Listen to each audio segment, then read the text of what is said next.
Hi, my name is Caleb Moore, and this is my literary timeline for Literature 250.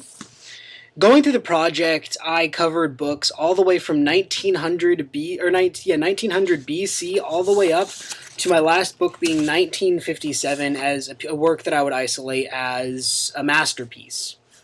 Now, in highlighting all of the works that I have read, I find that there's a heavy concentration at the beginning of the timeline as well as at the end of the timeline. And there's a sparse amount of books in the middle that I've actually read, but most of them happen at the beginning. For example, some of the books in the earliest literatures under the category of world literature are the Epic of Gilgamesh in 1900 BC, the Odyssey, and the Iliad by Homer that were published around 800 BC. And then when we move into the ancient Greece category under world literature, I've read some Sappho poems, as well as Orestra and Antigone by Aeschylus and Sophocles. Orestra being published in 458 BC, and Antigone being published in 441. Staying in that Greek timeline, the ancient Greece timeline, we also read the Apology by Plato that was published in 350 BC, and that was more philosophy than it was drama or really like poetry or anything like that.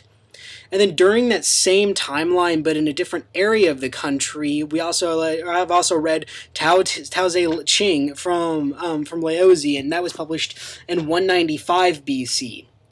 And then after the Greek era, we moved into the Roman period, and this was a period where I wasn't super familiar with a lot of the literature involved.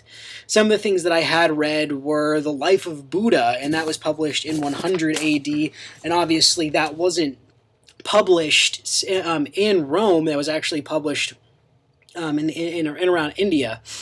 So whenever you look at that, that's pretty much the literature that I've actually read during that period.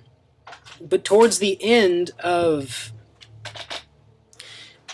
that period, we also saw some works being published in Britain because we've actually seen some tribes move into that area, specifically some of the Germanic tribes, and we saw some Old English works being thrown in there. And one of the works that I had actually read is the first work from this period that we know of, and that is Beowulf, and we don't know the author of that, and that was published in 450 AD.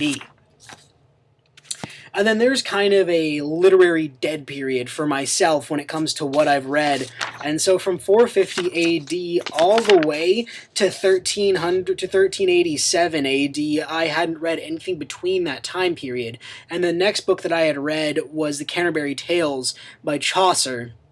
And that, once again, that falls under the category of British literature under, I believe, Middle English, the Middle English period of British literature. And that was the next book that I had read. Now fast forward through another dead period, and this is actually under the early modern period. I read Romeo and Juliet, which was published in 1596. Also, Julius Caesar, also by Shakespeare, that was published in 1598. I've also read Much Ado About Nothing, and that was Shakespeare in 1559, and Hamlet, which is Shakespeare in 1601. So, I mean, I've had some experience with Shakespeare.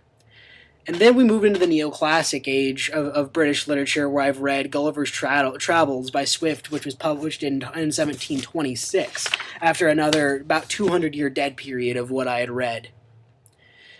Fast forward even more for another couple hundred years to the Romantic period of British literature, and the next work that I had read was Frankenstein by Mary Shelley, which was published in 1817. Now, during this time, there were other books and works being published. For example, the United States literature had entered its colonial period, and I just haven't read any of that literature, but there's other things going on. So now fast forward a little bit more, and under the Revolutionary period of American literature, we see that I've also read The Scarlet Letter by Nathaniel Hawthorne. That was published in 1850.